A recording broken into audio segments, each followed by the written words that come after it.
오늘은 사무엘상 8장 말씀을 가지고 생명 창조의 의미라고 하는 제목으로 말씀을 선포하겠습니다. 우리의 청소년들이 벤졸이나 본드를 흡입하는 사례가 점점 늘어나고 있다고 합니다. 채워지지 않는 정신적 공허와 갈증을 다른 곳으로 채운다고 하는 이야기입니다. 아이들에게 집에 가고 싶지 않느냐라고 물어보면은 집은 싫어요. 집에는 맨날 잔소리고 공부하라고 하는 이 이외에는 아무것도 못하게 해요 라고 대답을 한답니다. 언젠가 한겨레 신문에서 초등학교 3학년에서 6학년까지 설문조사를 했답니다. 가출하고 싶은 충동을 느낀 사람이 있는가라고 하는 물음에 46.2%가 가출하고 싶었다고 하는 응답을 했고, 자살하고 싶은 마음이 없었느냐라고 하는 그 질문에 42.6%나 자살의 충동을 느꼈다고 대답을 했습니다. 어림잡아서 두 사람 가운데 한 아이는 가출과 자살 충동을 느꼈다고 하는 너무나 끔찍한 그런 보고서였습니다. 자, 이런 세태 속에 생명의 회복을 꿈꾸며 생명 창조의 의미를 이 시간 함께 나누겠습니다. 생명 창조의 의미 첫째는 이것은 우리의 특권입니다. 창세기 1장 28절 말씀에 하나님이 그들에게 복을 주시며 하나님이 그들에게 이르시되 생육하고 번성하여 땅에 충만하라, 땅을 정복하라, 바다의 물고기와 하늘의 새와 땅에 움직이는 모든 생물을 다스리라 하시니라. 하나님께서 인간을 창조하시고 우리 사람들에게 하나님께서 특별한 특권을 허락해 주셨습니다. 그것은 바로 이 우주 만물, 이 천지를, 에덴 동산을 다스리라고 하는 그런 특권이었습니다. 하나님은 사람의 작품입니다.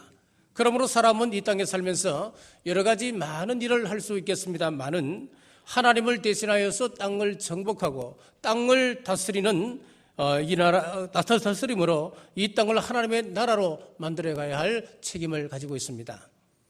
자, 사람이 하나님을 섬기면서 하나님의 창조 사역에 동참할 수 있는 일이 여러 가지가 있겠습니다만은 특별히 사람에게 있어서 가장 중요한 창조 사역이라고 하는 것은 생산하는 것입니다. 생명을 낳는 일입니다. 첫 사람만 하나님께서 만드시고 그 다음부터는 사람이 창조하게 했습니다. 이것이 얼마나 위대한 일인지 모릅니다. 사람이 나이가 차면 이성을 찾아서 시집가고 장가감으로 또 본능적으로 자식을 낳는다고 생각할지 모르겠습니다만은 사람이 참여할 수 있는 신적 사역 가운데 가장 중요한 일이라고 하는 사실을 우리는 알아야 됩니다.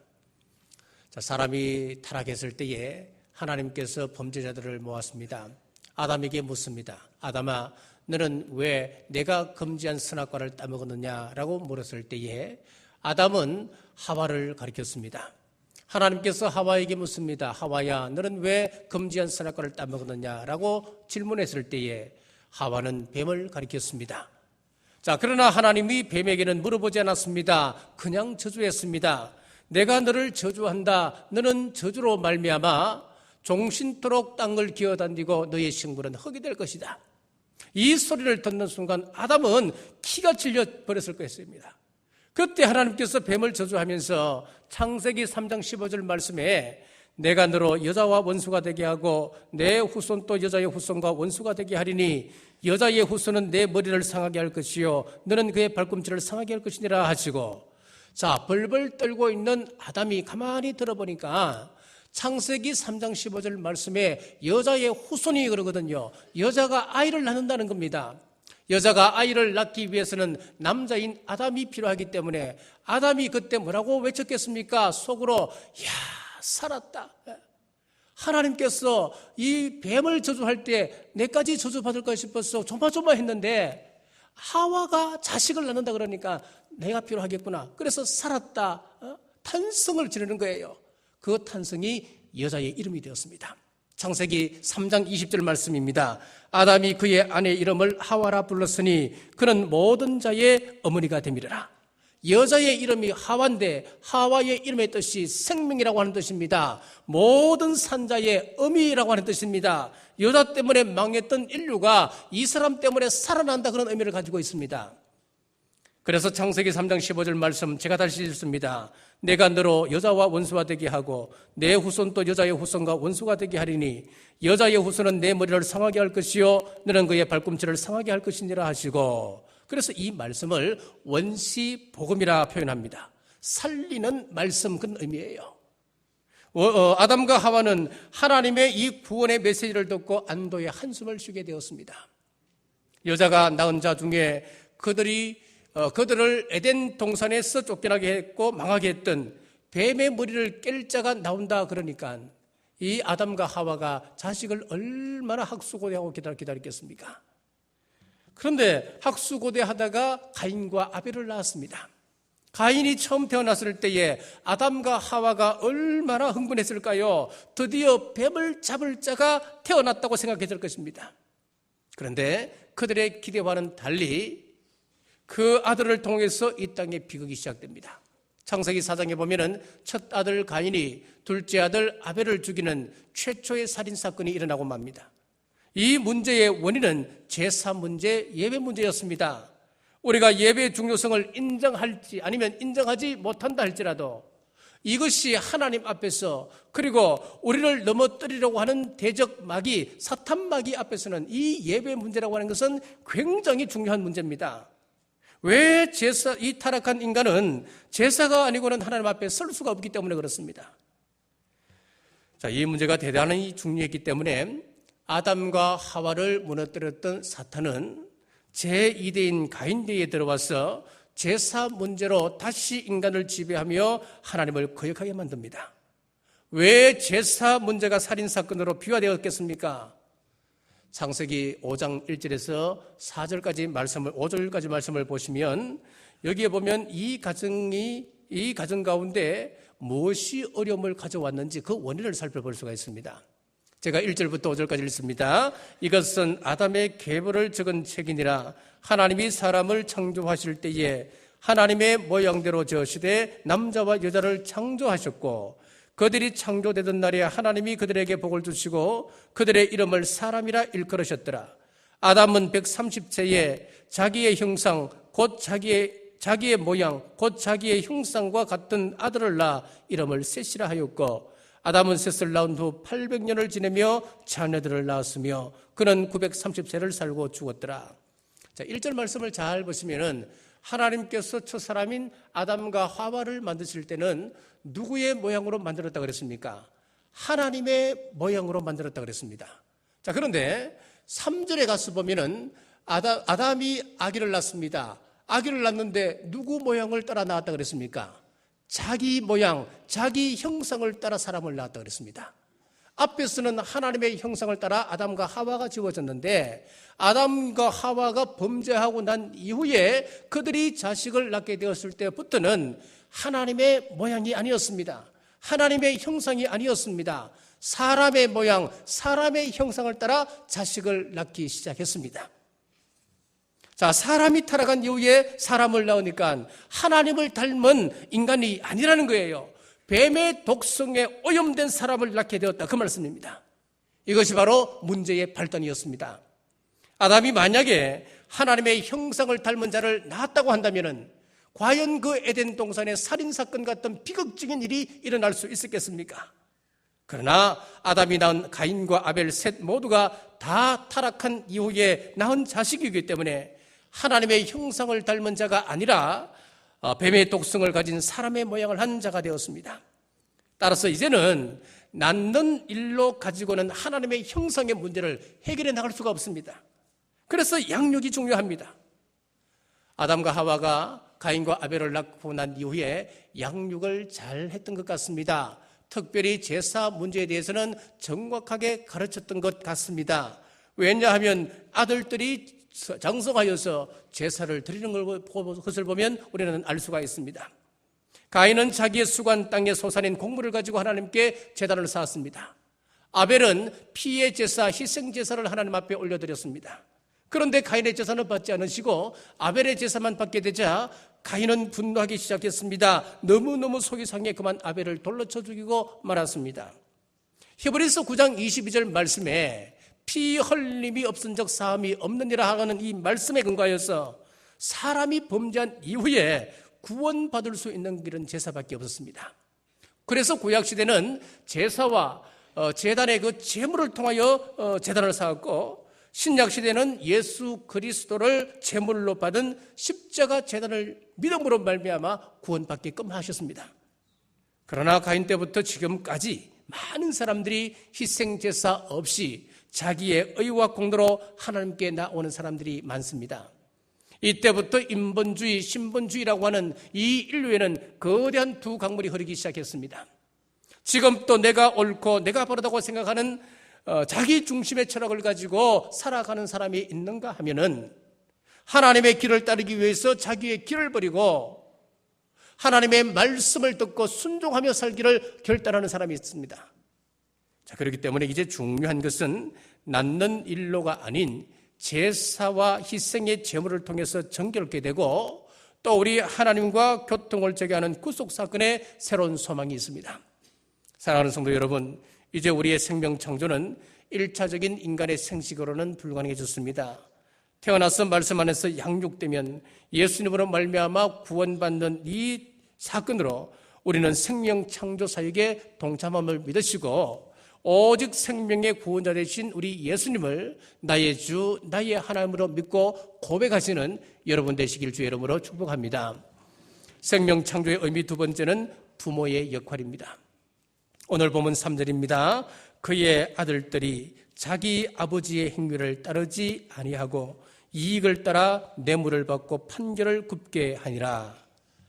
우리가 이미 나누었던 사무엘상 2장과 3장, 4장에 보면은 제사장 엘리가 타락하여서 그 아들들까지도 타락하여서 그 가문이 망하는 것을 지켜보았습니다. 그런데 오늘 본문에 보면은 사무엘은 하나님 앞에 쓰임받는 사람이었습니다. 이스라엘 백성들이 하나님을 등지고 살았을 때에 하나님으로 돌이켰던 위대한 선지자 중 선지자였고 제사장 중 제사장이었습니다. 그런데 그런 위대한 종 사무엘의 가정에서도 타락의 역사가 나타나고 있다고 하는 사실이었습니다.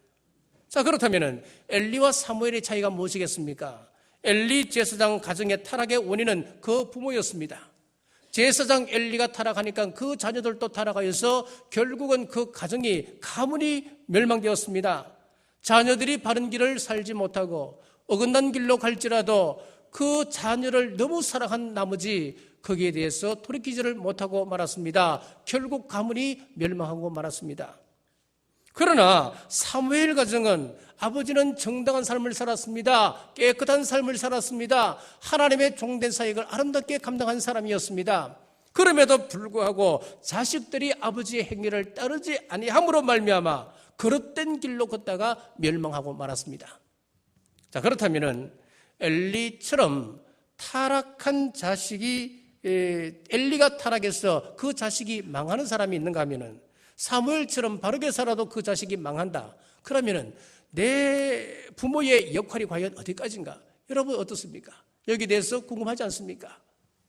비뚤어진 부모가 비뚤어진 자녀를 낳는다고 한다면 그것은 정상적일 거예요. 그러나 정직하게 살았고 바르게 살았던 사무엘에게 왜 자식이 삐뚤어진 자녀가 나오고 그 가정이 망하는 일이 일어났는지 우리는 깊이 생각해 봐야 됩니다. 사무엘은 그 자녀의 타락에 대해서 과연 책임이 없을까요?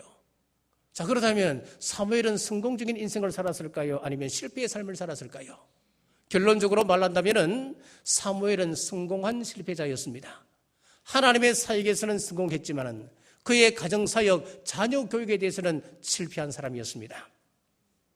자, 아버지의 상황이 이렇다면 어머니가 도우면 상당한 부분은 상쇄해 나갈 수 있습니다. 디모데후서 1장 5절 말씀에 이는 내 속에 거짓이 없는 믿음이 있음을 생각함이라. 이 믿음은 먼저 내 외조모 로이스와 내 어머니 유니게 속에 있더니 내 속에도 있는 줄을 확신하노라. 이 말씀은 지금 디모데를 두고 하는 이야기입니다. 이 디모데의 부모는 국제 결혼을 한 사람이었습니다. 그러나 국제 결혼한 가정에 태어난 자녀가 이 디모데인데 그러나 이 디모데의 믿음을 보면은 그 아버지가 헬라인이었습니다. 그리고 그 어머니가 유대인이었습니다.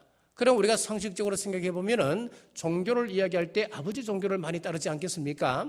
그런데 이 디모데는 아버지의 종교를 따르지 아니하고 어머니의 종교를 따랐다 하는 것을 알 수가 있습니다. 자, 왜 그럴까요? 이것은 유대 사회에서는 굉장히 중요한 문제입니다. 어머니의 영향력이 절대적이라고 하는 사실입니다. 그래서 유대인의 혈통을 살펴보면은 목의 혈통을 따라갑니다. 자, 우리가 유대인 그랬을 때 몇 가지 분류를 합니다. 첫째는 정통 유대인입니다. 그리고 두 번째는 자원하는 유대인입니다. 그리고 세 번째는 초청 유대인이 있습니다. 그리고 네 번째는 자칭 유대인이 있습니다.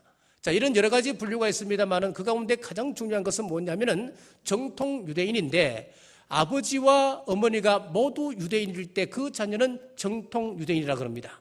자, 그리고 또 한 부류를 정통 유대인으로 인정을 해줍니다. 어떤 부류냐 하면은 아버지가 이방인이고 어머니가 유대인일 경우에 그 자녀 또한 정통 유대인으로 넣어줍니다. 자, 그런데 아버지가 위대한 유대의 랍비였습니다. 아주 공로가 큰 그 유대인이었습니다. 하지만 그 어머니가 이방인이라면 그 자녀는 정통 유대인으로 넣어주지를 않습니다. 자, 그러니까 이 분류만 봐도 이스라엘 사회에서는 어머니의 역할이 굉장히 크다고 하는 것을 알 수가 있고 그 영향력은 우리가 상상하는 것 이상입니다, 여러분. 정통 유대인 랍비 허시라는 사람이 어머니는 자녀에게 육신의 생명만 주는 것이 아니고 영적 생명인 신앙을 주는 사명도 갖고 있다라고 했습니다. 사무엘상 앞부분에 보면은 사무엘의 어머니였던 한나 이야기가 많이 등장합니다. 그런데 그 아버지 엘가나의 이야기는 조금밖에 등장하지 않습니다. 자, 그러면 무슨 이야기입니까? 사무엘이 사무엘 댁에 했던 것은 그 어머니 한나의 역할이 절대적이었다 하는 것을 알 수가 있습니다. 그러나 하나님 앞에 기도함으로 사무엘을 넣습니다. 하나님 앞에 서원을 따라서 젖될 무렵에는 이 사무엘을 하나님의 전에다가 맡겼습니다. 자, 그러니까 이 한나의 믿음 따라서 사무엘이라는 사람이 만들어지게 되는 거예요. 그런데 엘리 제사장 가문의 이야기를 들어보면은 엘리 가문의 그 엘리의 아내의 이야기는 조금도 등장하지 않습니다. 그리고 사무엘 아내가 무슨 일을 했는지, 무슨 이야기를 했는지, 자녀 양육을 위해서 무엇을 했는지 조금도 등장하지 않고 있습니다. 자, 대부분의 남자들은 중년이 될 때까지는 하루 대부분의 시간을 회사에서 보냅니다. 직장에서 보내야 먹고 살 수가 있는데 이렇게 힘들게 살아도 요즘은 전세값이 하도 오르는 바람에 이제 그 한 직장 가지고는 안 됩니다. 그래서 가외 일을 할 수밖에 없는 그런 사회 구조 속에 우리는 살아갑니다. 부모가 다 자녀 양육을 위해서 함께 시간을 보내고 아이들의 정서적 안정을 위해서 함께 애쓰는 것이 가장 이상적인 가정이라 할 수 있습니다. 그러나 우리의 현실이 그렇지 못할 때는 그 나머지 부분은 어머니가 감당해 줘야 되는 겁니다. 우리 사람들이 임종 시에 가장 많이 떠올리는 생각이 뭔 줄 아십니까? 그것은 뭐냐면 어릴 때 어머니 무릎을 베고 누워서 경험했던 그 사실이라는 거예요. 그러므로 우리 어머니들이 할 수 있는 가장 큰 사명은 우리의 자녀들을 바르게 양육하여서 하나님의 형상으로 세우는 일입니다. 오늘 본문에서 얻은 메시지가 무엇입니까? 다 그런 것은 아닙니다만은 일반적인 경우에서 보면은 특별히 지나치게 훌륭한 그 부모가 있으면 그 자녀들은 대부분 삐뚤어지는 경우가 참 많습니다. 여러분, 이 말을 오해하시면 안 됩니다. 그것은 한 가지 일에 몰두해야만 이런 평가를 받을 수 있기 때문에 그런 겁니다. 어느 독립투사의 자녀가 있었습니다. 어린 시절 아버지는 나라의 독립을 위하여서 만주로 다니고 그리고 군대에 들어와도 늘 숨어서 다니고 그러다 보니까 가정을 등한시할 수밖에 없었습니다. 그 자녀들의 삶이 참 비참했습니다. 다른 평범한 가정의 자녀들이 받는 교육조차도 받지를 못했습니다. 경제는 늘 궁핍합니다. 사람들을 기피합니다. 인간관계 속에 들어가지를 못합니다. 늘 아버지가 쫓겨다니는 모습을 보았고 자기 가족도 늘 생명의 위협을 느끼는 그런 삶을 살다 보니까 늘 그의 정서는 초조하고 불안한 겁니다. 자, 이런 경우에 아버지의 애국심은 높이 살만하지만은 그로 말미암아 나타난 가정의 비극은 너무나 가슴 아픈 것이었습니다. 오늘 우리 성경에 보면은 이 위대한 사무엘의 아들들이 왜 타락을 했는지 구체적인 이유를 이야기하지는 않습니다. 그러나 오늘 읽었던 3절 말씀을 보면은 우리가 충분히 추론해 볼 수는 있습니다. 3절 말씀이 뭐라고 되어 있다고 그랬습니까? 이익을 따라 뇌물을 받고 판결을 굽게 하느니라 그랬습니다. 그의 아버지가 너무 결백했기 때문에 배가 고팠을 것입니다. 당신 자신이야 깨끗하게 또 정직하게 사는 것이 좋았겠지만은 가족을 부양하는 책임에 대해서는 등한시할 수밖에 없었지 않았겠습니까? 두 아들이 가난에 찌들리게 되었고 그리고 돈이 있어야 인생을 편안하게 살 수 있다고 하는 것을 어릴 때부터 아마 터득했을 것입니다. 드디어 그들이 사사가 되어서 권력을 쥐고 그런 기회가 주어졌을 때에 고고하게 사는 아버지처럼 살지 않을 것이다. 인생을 편안하게 행복하게 사는 것은 돈이 있어야 된다. 그래서 이익을 따라서 뇌물을 취하고 판결을 굽게 하는 그런 타락의 길로 빠져들게 되었습니다. 우리의 자녀들은 어떻습니까? 우리 신앙인의 자녀들이 파탄에 이르게 되는 원인이 많이 있겠습니다만은 그 가운데 대표적인 것이 한 가지 있습니다. 그것이 무엇이냐 하면은 부모의 위선적인 신앙생활이라고 하는 것입니다. 교회에서 생활하는 그 모습과 가정에 돌아와서 아버지의 그 모습이 정반대라고 하는 거예요. 그러면은 이 자녀들은 존경받는 아버지가 집에만 오면은 폭군으로 변하는 그 모습을 보고 갈등 가운데 살아가는 겁니다. 사람들은 종종 직분이 신앙인 것으로 착각을 합니다. 그래서 10년, 20년 동안 교회 생활을 해도 장로가 되지 못하고 집사가 되지 못하고 권사가 되지 못하면 그거 창피하게 생각합니다. 또 어떤 사람은 그 봉사의 양을 신앙의 양으로 착각하여서 많이 활동하는 것을 신앙 좋은 것으로 스스로 착각하고 살아가기도 합니다. 그러나 우리 자녀들은 우리 엄마 아빠가 교회에서 봉사하는 그 모습이 신앙의 정도가 아니라고 하는 사실을 누구보다 잘 알고 있습니다. 사람들은 엄마 아빠를 존경하고 교회에서는 직분을 받았을지 모르지만은 가정에서 자녀들은 그 아버지 어머니를 평가하는데 정확하게 평가를 내리고 있습니다. 자, 우리 자녀들이 이런 갈등 속에 성장하다가 결정적인 전환점을 맞게 됩니다. 우리 경주는 좀 덜합니다만은 서울에 가면 치열합니다. 교회에 가면 고3 애들이 없습니다. 고3쯤 되면은 한 번쯤은 가정에서 경험하는 일이라 생각되어집니다. 지금까지 교회 나가라, 믿음으로 승리해야 된다, 하나님 말씀만 잘 붙들으면 하나님의 인도를 받아서 성공적인 삶을 살 수 있다 늘 교육하던 엄마 아버지가 고3이 딱 되고 나니까 교회 대신 학원 가라고 이야기합니다. 그래서 이 아이가 갈등하게 되는 거예요. 그래서 교회보다 학원 가라는 그 아버지의 그 말 속에는 여러 가지 변명거리가 있겠지요. 그 변명을 들어보면 이렇습니다. 네가 예수 믿고 우리 가정이 예수를 잘 믿는 가정인데 교회 다니다가 대학교 못 들어가면 그 집안 망신이고 하나님 영광 가는 일 아니겠느냐. 네가 공부를 열심히 해서 3년 동안 3학년 고3 때 1년 동안 더 열심히 해서 교회 나가지 않고 열심히 공부해서 좋은 명문대학에 들어가면은 사람들이 뭐라고 하는 줄 아느냐? 야, 역시 하나님을 잘 섬기더니 자녀들이 저렇게 잘 풀리네. 그러면 결국은 그것이 하나님께 영광을 올리는 길이다. 그렇게 이야기하는 거예요. 자, 이런 그럴듯한 변명을 늘어놓으면서 이렇게 말을 하는 거예요. 그러면 자녀들은 이 세상을 지배하는 신은 여호와 하나님이 아니라 대학이고 실력이고 또 우리의 성적이라고 하는 사실을 부모의 행동을 통해서 습득을 하게 되는 거예요. 명문대에 합격을 했습니다. 주위에 칭찬이 자자합니다. 그때 그 자녀를 보고 자 이제 교회 나가자 그러면 자녀가 비웃습니다. 속으로. 그 아이는 대학에 들어가자마자 교회와 결별을 선언해버리는 거예요. 지금 우리 한국 교회는 큰 위기에 봉착해 있습니다. 지금 교회 학교 아이들이 1년에 1만 명씩 줄어들고 있습니다. 초등학교 아이들보다는 중학교에 들어가면 아이들이 쑥 떨어지고 고등학교에 들어가면 더 수가 떨어지고 청년에 들어가면 거의 찾아볼 수 없는 그런 구조가 되어버렸습니다. 왜 이렇게 되었겠습니까? 이것은 우리의 책임입니다. 부모들의 가정과 사회와 교회에서의 일관된 삶의 모습을 보이지 못하기 때문에 영향을 끼쳤습니다. 사랑하는 남부가족 여러분, 성경이 원하는 부모의 모습을 회복하여서 생명 창조의 사역을 잘 감당하시는 여러분 되시길 주님의 이름으로 축복합니다. 생명 창조의 의미 세 번째는 성경적인 양육이 필요합니다.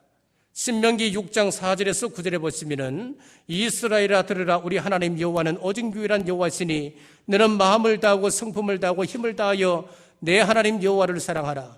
오늘 내가 내게 명하는 이 말씀을 너는 마음에 새기고 내 자녀에게 부지런히 가르치며 집에 앉았을 때든지 길을 갈 때든지 누워있을 때든지 일어날 때든지 이 말씀을 강론할 것이며 너는 또 그것을 내 손목에 메어 기호를 삼으며 내 미간에 붙여 표를 삼고 또 내 집 문설주와 바깥문에 기록할지니라. 이 말씀을 잘 보시면은 자녀들이 잠자기 전까지는 반복하고 또 반복하여서 이 하나님의 말씀을 가르치라 그 말씀이에요. 자, 골로새서 3장 21절에 보면 이런 말씀이 있습니다. 아비들아 너희 자녀를 노엽게 하지 말지니 낙심할까 함이라 그랬습니다. 우리 자녀들을 양육해야 되는데 자녀를 양육할 때는 집에 앉아서나 어디에 갈 때든지 잠자기 전에는 항상 하나님의 말씀을 가지고 교훈과 훈계로 양육해야 됩니다. 그런데 여기에 앞서서 중요한 게 하나 있습니다. 골로새서 3장에 보니까 어떤 말씀이 있냐니까 자녀를 노엽게 하지 마라 그랬습니다. 자녀를 노엽게 하면은 그 마음에 낙심할까 함이라 그랬어요. 우리가 자녀를 노엽게 하면은 자녀 마음속에 낙심이 있습니다. 누구에 대한 낙심입니까? 말씀에 대한 낙심이요, 하나님에 대한 낙심이요, 부모에 대한 낙심입니다. 그래서 우리가 중요한 것은 우리가 자녀 교육은 부모가 협력해서 해야 되는데 소극적으로는 자녀의 마음을 노하게 하지 말고 적극적으로는 하나님의 말씀을 따라서 교훈과 훈계로 양육하라고 하는 거예요. 자, 우리 자녀를 노엽게 하는 방법이 여러 가지가 나와 있습니다. 그 가운데 몇 가지를 살펴보면은 이럴 경우에 자녀들이 노하게 됩니다. 첫째는 이삭과 야곱의 경우에서 보듯이 자녀를 서로 차별하는 거예요. 편애하는 거예요. 아버지는 큰아들을 사랑하고 어머니는 둘째 아들을 사랑하고 또 많은 자녀들 가운데 특별히 요셉을 사랑했던 야곱이라는 사람도 있었습니다.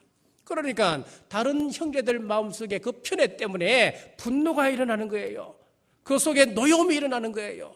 그래서 그 아들을 팔아버리지 않습니까? 그 가정에 비극이 오는 것입니다. 자, 두 번째는 부부 간의 불화도 자녀를 노엽게 하는 것입니다. 이 말은 무슨 말이냐 하면은 매일매일 아버지가 싸웁니다. 둘이 만나기만 하면은 보통 싸우는 게 아닙니다.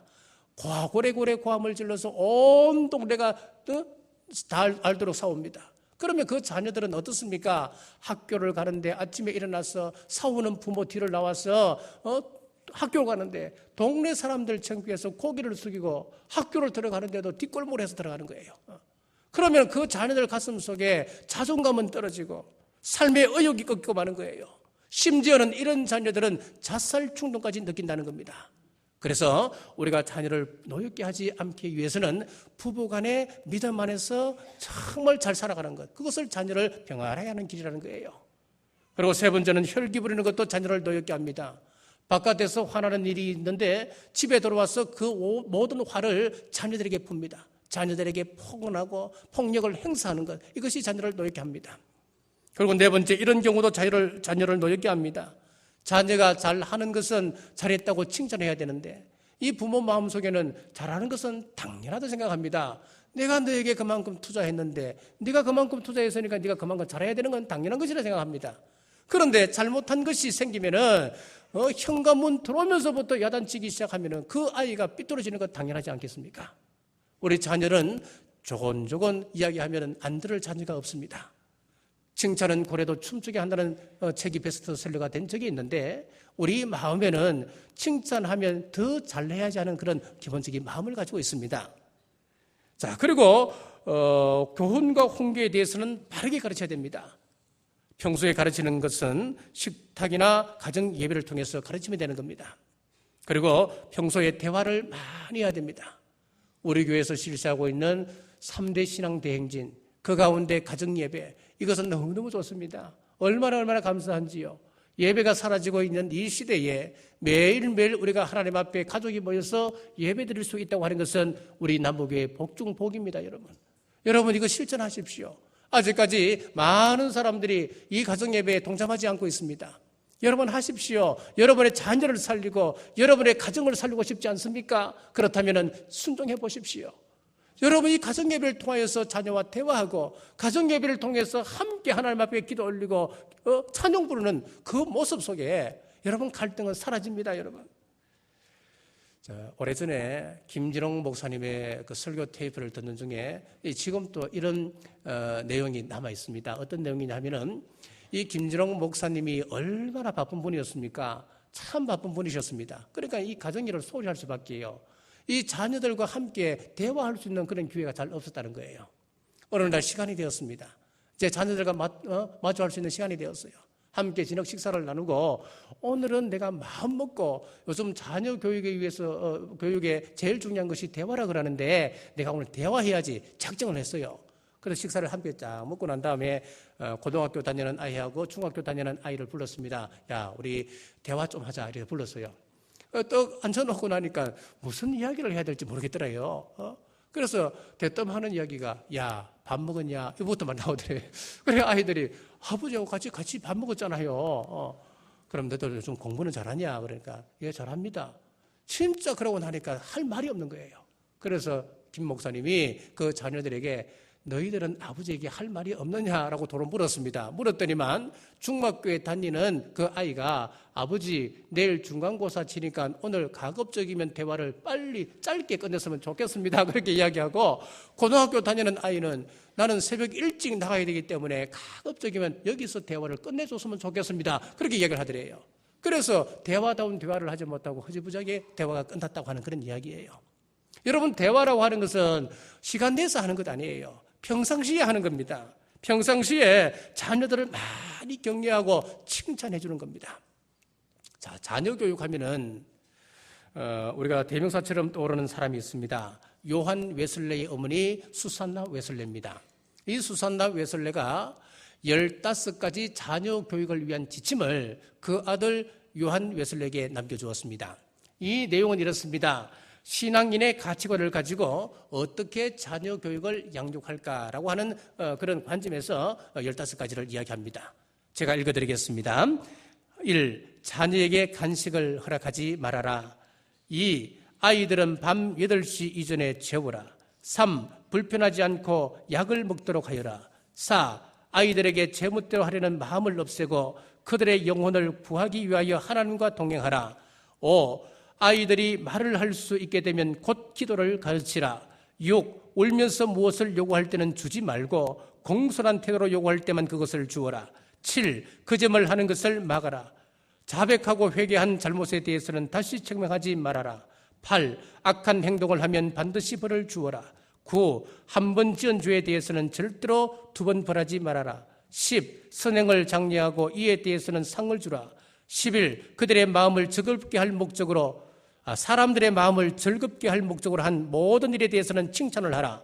12. 지극히 작은 물건에 대해서도 그 소유권을 명백히 해두라. 13. 모든 약속을 엄격히 지키게 하라. 14. 딸이 글을 잘 읽을 수 있게 되기까지는 절대로 일을 시키지 말아라. 15. 매를 무서워하도록 가르치라.